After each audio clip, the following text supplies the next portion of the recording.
오늘 우리가 다니엘 23번째 시간으로 슬퍼하며 기도하다 라는 제목으로 같이 말씀을 나누도록 하겠습니다. 슬퍼하며 기도하다.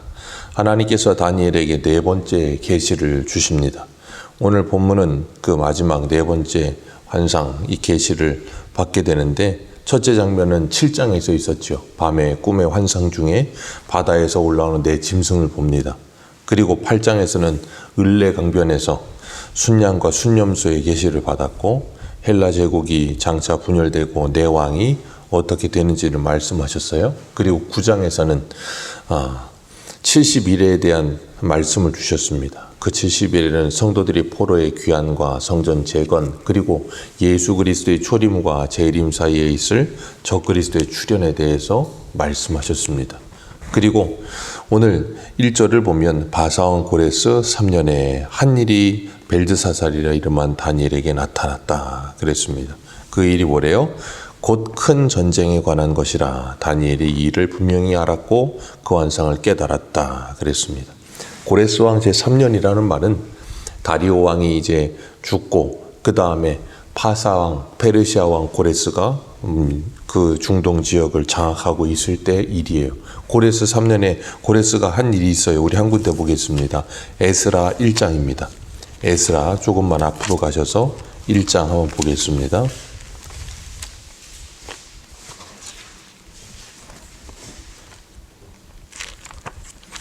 에스라 1장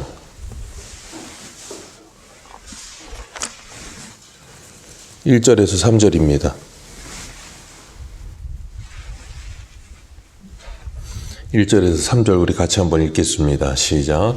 바사왕 고레스 원년에 여호와께서 예레미야의 입을 통하여 하신 말씀을 이루게 하시려고 바사왕 고레스의 마음을 감동시키심에 그가 온 나라에 공포도 하고 조서도 내려 이르되 바사왕 고레스는 말하노니 하늘의 하나님 여호와께서 세상 모든 나라를 내게 주셨고 나에게 명령하사 유다 예루살렘에 성전을 건축하라 하셨나니 이스라엘의 하나님은 참 신이시라. 너희 중에 그의 백성된 자는 다 유다 예루살렘으로 올라가서 이스라엘의 하나님 여호와의 성전을 건축하라. 그는 예루살렘에 계신 하나님이시니라. 아멘. 이 고레스가 왕이 되고 난 후에 한 말이에요. 고레스가 뭐라 그러냐면 여호와께서 예레미야의 입을 통하여 하신 말씀을 이루게 하시려고 바사왕 고레스의 마음을 감동시키셨다. 그리고 고레스가 한 말이 너희들은 돌아가서 예루살렘의 성전을 건축해라. 그리고 느부갓네살이 가지고 왔던 성전의 기구들을 다 돌려보내줍니다. 그래서 수르바벨과 예수아를 필두로 해서 이스라엘 백성들이 예루살렘으로 돌아가죠. 그때 다니엘의 나이가 85살이에요. 85세의 고령이 된 다니엘은 예루살렘에 돌아가지 않고 바벨론에 그대로 남아 있습니다. 바벨론에 남아서 예루살렘으로 돌아가는 백성들을 위해 기도하고 바벨론에 남아있는 이스라엘 백성들을 돕는 역할을 다니엘이 했던 거예요. 그러니까 수르바벨과 예수아는 백성들을 직접 데리고 돌아가서 성전을 지었고, 그 중간에 성전을 짓다가 이제 무슨 일이 일어나는가 하면 사마리아 사람들이 성전 짓는 일을 방해합니다. 방해하면서 그들이 막 이스라엘 백성들 성전 짓기 못하게 만들고 왕의 조서를 내리고 고소를 하고, 그래서 16년 동안 중간에 성전이 멈춰섭니다. 그랬다가 하나님이 학개랑 스가랴 보내서 성전을 다시 짓게 하시죠. 그리고 난 후에 누가 오냐면 에스라가 옵니다. 백성들을 데리고. 에스라가 백성들을 데리고 돌아와서 말씀으로 이스라엘을 다시 개혁해요. 그리고 난 다음에 누가 돌아오냐면 느헤미야가 백성들을 데리고 다시 또 3차로 들어와요. 그래서 세 차례에 걸쳐서 바벨론에서 이스라엘 백성들이 돌아오는데, 그 모든 상황 속에서 다니엘은 바벨론에서 기도로 동력하고 있더라는 거예요. 그러니까 우리가 하나님의 일이 되어질 때 보면 어떤 사람은 스룹바벨과 예수아처럼 직접으로 와서 몸으로 성전 짓는 일을 하고, 어떤 사람들은 말씀으로 개혁하고, 어떤 사람들은 느헤미야 같은 사람들은 행정적인 모든 것들을 다 개혁하고, 그리고 다니엘은 뭐예요? 기도하고 있는 거예요. 그 모든 것이 합력하여 선을 이루고 하나님의 일이 되어지게 하신다는 것을 기억하시길 바랍니다. 그렇기 때문에 바벨론에서 돌아오느냐 돌아오지 않느냐 장소적으로 움직이는 것이 중요한 것이 아니에요. 그들이 그곳에서 하나님의 일을 하고 있느냐 아니냐가 중요한 거예요. 다니엘이 오늘 본문에 보면 2절 말씀에 보면 그때나 다니엘이 세일의 동안을 슬퍼했다. 세일을 슬퍼하면서 세일의 차기까지 21일 차기까지 좋은 떡을 먹지 않고 고기와 포도주를 입에 대지 않고 기름을 바르지 않았다 그랬어요. 그리고 뭐 했겠어요? 하나님께 기도한 거예요. 왜냐하면 큰 전쟁에 관한 것이 일어나는 것을 보는데 성전 건축이 방해되고 중단되는 상황이 오는 그 모습을 보면서 안타까운 거예요. 그러니까 슬퍼하면서 괴로워서 기도하는 겁니다. 우리가 좀 전에 말씀드린 느헤미야도 아닥사스다 왕 때 술 맡은 관원으로서 잘 먹고 잘 살고 있었어요. 바벨론에서. 그런데 이 예루살렘에서 온 사람들에 의해서 그 고국 땅에 어떤 상황인지를 듣게 됩니다. 그 고국 땅에 예루살렘 성이 무너지고 성벽이 불타서 사라졌다는 이야기를 듣고서는 울면서 하나님 앞에 금식하며 기도를 해요. 이 다니엘도 하나님 앞에 세일의 동안 20일 동안은 하나님께 슬퍼하면서 고통하면서 하나님께 기도했던 것처럼 느헤미야도 그 모습을 보고 기도해요. 느헤미야는 바벨론 3세입니다. 그 사람 느헤미야는 쉽게 말하면 우리나라 사람들이 미국으로 이민 가서 이민 3세가 되면 이민 2세가 돼도 거의 한국 사람이랑은 교류가 잘 안 될 만큼 말이 달라져요. 근데 이민 3세면 그냥 미국 사람입니다. 외형만 한국 사람이지 말이나 정신이나 모든 게 그냥 미국 사람이에요. 근데 느헤미야는 바벨론의 3세인데도 불구하고 그 자기 고향 이스라엘의 모습이 이렇다는 소식을 듣고 괴로워하면서 슬퍼하면서 금식하며 하나님께 기도해요. 그 이유가 뭘까요? 그 부모들부터 계속해서 신앙으로 바르게 믿음이 자라기 때문에 그럴 수 있었던 거예요. 그리고 그 나라를 품고 하나님께 기도합니다. 우리가 어저께도 우스갯소리처럼 제가 말씀드렸지만 느헤미야의 마음속에는 이스라엘이 있었기 때문에 그런 거예요. 하나님이 계셨기 때문에 이렇게 기도할 수 있었던 겁니다. 다니엘도 마찬가지입니다. 오늘 우리도 마찬가지예요. 하나님께서 우리에게 이 나라를 품게 하시면 나라를 위해 슬퍼하며 기도하게 될 줄로 믿습니다. 그리고 가정을 품게 하시고 교회를 품게 하시면 그 모습을 보면서 하나님께 기도하지 않을 수가 없는 거예요. 그리고 이 다니엘이 이 모습을 봐요. 큰 희택의 큰 강가에 있는데 5절 말씀, 6절 말씀 같이 한번 읽습니다. 시작. 그때 내가 눈을 돌아 바라본즉 한 사람이 세마포 옷을 입었고 허리에 우바수 순금띠를 띠었더라. 또 그의 몸은 황호 같고 그의 얼굴빛은 번갯빛 같고 그의 눈은 횃불 같고 그의 팔과 발은 빛난 놋 같았고 그의 목소리는 같더라. 아멘. 굉장히 이상한 표현처럼 보이는데 이런 표현이 되어 있는 곳이 한 군데 더 있어요. 우리 계시록 1장 한 군데 가봅니다. 요한계시록 1장 13절.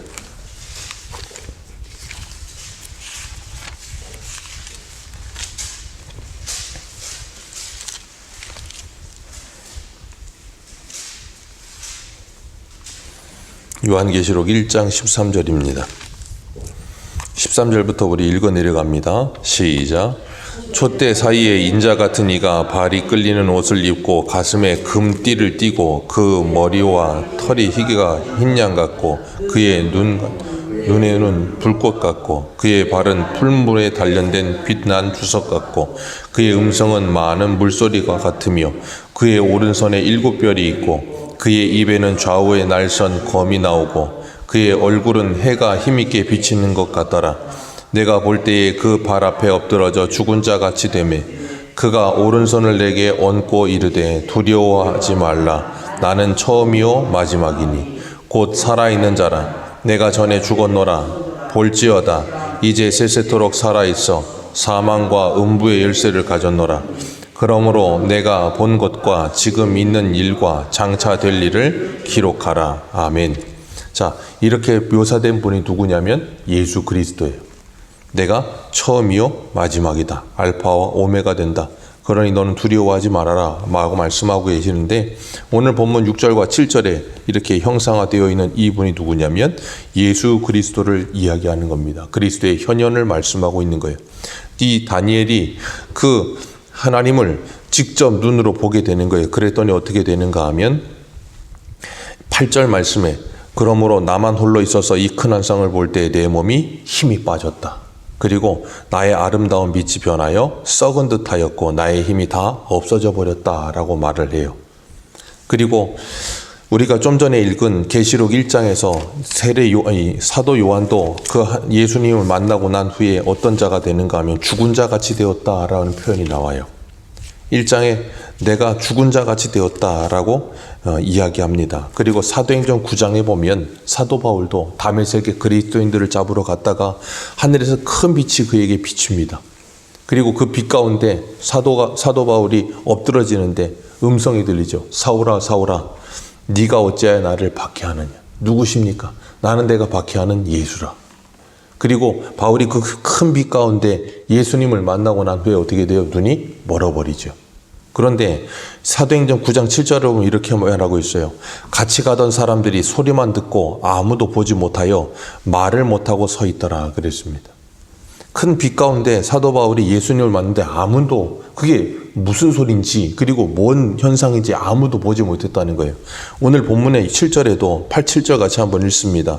같이 읽습니다. 시작. 이 환상을 나 다니엘이 홀로 보았고 나와 함께한 사람들이 이 환상을 보지 못하였도다.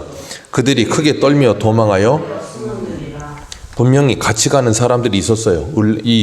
여기 나오는 것처럼 다니엘이 같이 어딘가 이 히데갈 강가를 가는데 같이 가는 사람들이 있었는데 누구도 이 환상을 보지 못하고 다니엘만 봐요. 근데 문제는 뭐냐면 환상을 보지는 못했지만 이 사람들이 뭔가 이상함을 느끼고 두려워하며 떨며 숨어버렸어요. 무서워서. 그러는 가운데 다니엘은 그 환상을 보면서 힘이 빠지고 마치 힘없이 엎드려지는 것 같이 죽은 자와 같이 되어버렸다는 거예요. 그게 하나님을 만난 사람들의 공통된 특징입니다. 거룩하신 하나님을 만나면 죄인된 인간은 이런 존재가 될 수밖에 없는 거예요. 그리고 하나님께서 다니엘에게 이런 환상을 계속해서 보여주시는데 이유가 있어요. 아모스서 3장 7절을 보면 이런 말씀을 하십니다. 주 여호와께서는 자기 비밀을 그 종 선지자에게 보이지 아니하시고 결코 행하심이 없느니라. 선지자에게 보이지 않고 행하심이 없다는 말은 뭐냐면 선지자에게 먼저 보이시고 선지자가 백성들에게 하나님의 말씀을 먼저 보아세요? 선포하게 하시고 그 이후에 하나님께서 그 모든 일을 행하신다는 거예요. 그건 오늘도 마찬가지죠. 하나님께서 하나님의 말씀을 우리들에게 주십니다. 그리고 그 말씀을 받은 우리는 뭐 하게 돼 있어요? 성령을 받고 땅끝까지 전하게 돼 있고 그 모든 말씀이 전해지고 나면 주님께서 행하시겠다 말씀하신 그 모든 게 이루어지는 일이 일어나는 거예요. 심판이 일어나는 거예요. 그 과정은 구약이나 신약이나 똑같습니다. 그래서 그 환상이 보여진 것처럼 오늘 우리들에게도 하나님의 비밀이 우리에게 보여집니다. 어떻게 보여지는가? 골로새서 2장 2절. 이는 저희로 마음의 위안을 받고 사랑 안에서 연합하여 원만한 이해의 모든 부요에 이르러 하나님의 비밀인 그리스도를 깨닫게 하려 함이라. 자, 다니엘이 환상을 봤습니다. 그리고 아모스서에서는 여호와께서는 자기 비밀을 그 종 선지자에게 알리지 않고 행하심이 없사 그랬어요. 그 종 하나님의 비밀이 뭐라고요? 예수 그리스도. 예수가 그리스도임이 비밀이라고요. 왜요? 이 세상에 어느 누구도 자기 지혜로 그 예수 그리스도를 알고 믿을 수 있는 사람은 한 사람도 없습니다. 그래서 고린도전서 1장에 뭐라 그랬어요? 세상에 지혜자가 어디 있느냐? 선비가 어디 있느냐? 세상의 지혜로 알 수 없기 때문에 전도에 미련한 것으로 사람 구원하시기를 하나님이 기뻐하신다 그랬어요. 그렇기 때문에 성령으로 말미암지 않고는 하나님의 비밀을 알 수 있는 사람이 있어요? 없어요? 한 사람도 없습니다. 그러니까 다 함께 듣는데 아무도 못 알아듣는 거예요. 사도 바울도 다니엘도 하나님께서 그들에게 열어주신 사람만 보이고 들리는 거예요. 오늘 우리도 마찬가지예요. 하나님의 말씀을 듣는데 모두가 다 그 말씀을 듣는 것 같아도 모두가 다 그 말씀을 들을 수가 없어요.